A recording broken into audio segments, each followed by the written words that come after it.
Hej alle sammen. I dag skal Sara lægge min makeup. Og det look, som Sara vil lave på mig i dag, er et sommer. Jeg fortæller sådan undervejs omkring de produkter, som Sara bruger. Okay, det første produkt, som Sara bruger, er en hjemmelavet creme. Og så bruger hun en Manhattan Clear Face Foundation i farven 70 Vanilla.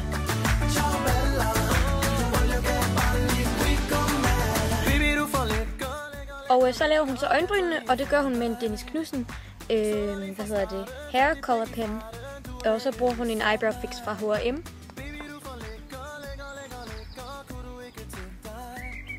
Og så bruger hun så den her Elisabeth Arden palette, hvor hun blender de to farver her. Og så bruger hun blushen i paletten, som er lidt mørkere.